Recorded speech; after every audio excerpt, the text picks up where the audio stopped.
शिव जी को दो चीजें ऐसी चढ़ाई जाती है जब व्यक्ति की ग्रह दशा बेकार चलती है,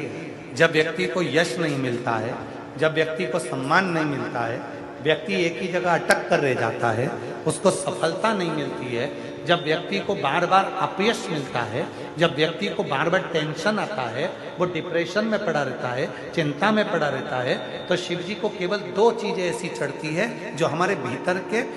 क्लेशों को, अशांति को, दुख को, तकलीफ को, कष्ट को हमारे भीतर से निकालता है। एक है धतूरा और दूसरे नंबर पर है समी का पत्र। एक धतूरा और दूसरे नंबर पर समी का पत्र। ये जो समी का पत्र होता है, समी का जो पत्ता होता है, इस पत्र में इतनी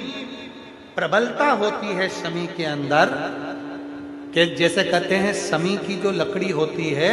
अगर वो आगी में डाली जाती है तो वो समी की लकड़ी आगी में लंबे समय तक चलती है, उसकी आग बुझती नहीं है, सारी लकड़ियों की आग जल्दी बुझ जाती है, पर समी की लकड़ी की आग लंबे समय तक चलती है। उसी तरह एक समी का पत्र जब हमारे भीतर बहुत क्लेश होता है, अशांति होती है, टेंशन होता है, डिप्रेशन होता है, जब मन में अशांति होती है, चिंता होती है, व्याधि आती हैं, तो एक शमी का पत्र जब हम भगवान देवाधिदेव महादेव को समर्पित करना चालू कर देते हैं तो हमारे भीतर की जो भी तकलीफें हैं, कष्ट हैं, बीमारियां हैं, रोग है, ये सब धीरे धीरे कटना प्रारंभ हो जाता है। एक शमी के पत्र में वो बल होता है।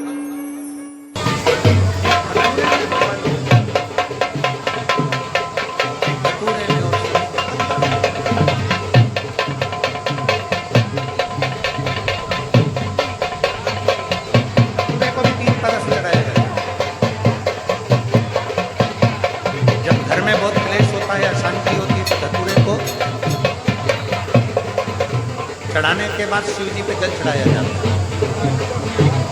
जब कोई घर में बड़ी बीमारी आ जाती है और डॉक्टर ने कह दिया कि इसकी तो ऑपरेशन ही कराना पड़ेगा, इसको कहीं ना कहीं तकलीफ ज़्यादा ही है और ऐसा लग रहा है कि बहुत तकलीफ में जाएगी ये बीमारी, उस समय पर धतूरे में लाल चंदन और पीला चंदन लगाकर शिव जी को चढ़ाया। और दूसरे नंबर पर जब घर के लोग सब अलग अलग दिशा में जाने लगे, ना ये हमारी सुने ना वो हमारी सुने, सब अलग अलग दिशा में भाग रहे हैं, तब धतूरे के साथ 5 काली तिल को डालकर धतूरे पर शिव को समर्पित करना प्रारंभ किया जाता है तो सब ठीक होना प्रारंभ। 3 क्रम धतूरे, 3 क्रम धतूरे।